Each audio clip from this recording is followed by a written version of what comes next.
Hi, I'm Sam Thurgan and welcome to my 2-minute Parsha. In this week's Sidra of Va'era, one of the great symbols is Moshe and Aaron striding into Pharaoh's palace. Miraculously, Aaron's staff turns into a snake, swallowing up the snakes of the Egyptian sorcerers. However, our sages tell us that if we look more closely, we'll see that there are two discrepancies from the usual telling of the story. The first is that the Tanin is less likely to refer to a snake, a nachash, and more likely, in fact, to refer to a crocodile. The crocodile has always been one of the most fearsome and scary monsters of the world. Today we don't think of them as such because we have, relatively speaking, domesticated the entire world. But imagine yourself being a farmer in the land of Egypt, living near the River Nile, where at any moment one of these creatures could emerge and there was really nothing you could do to stop it.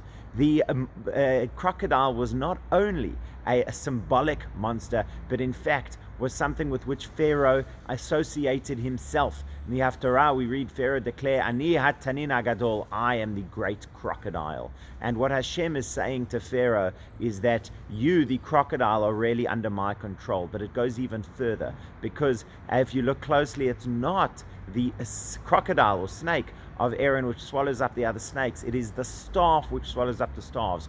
After they have turned back into staves, that is when this takes place. And what Hashem, says Rabbi Hanan Porat, is communicating to Pharaoh is, you think you are the great crocodile, you are nothing other than a staff in my hand.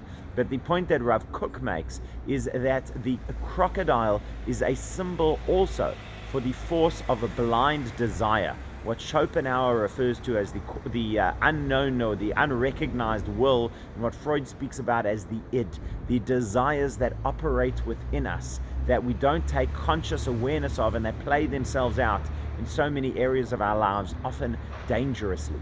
It is that blind crocodile, says Rav Kook, which needs to be subjugated to the power of Hashem, which needs to be controlled, and the will of righteousness and what is right needs to be imposed upon it. As powerful as the crocodile seems, whether that is Pharaoh or whether that is our own desires, Hashem ultimately is the master of all that is good and is the master of those crocodiles as well.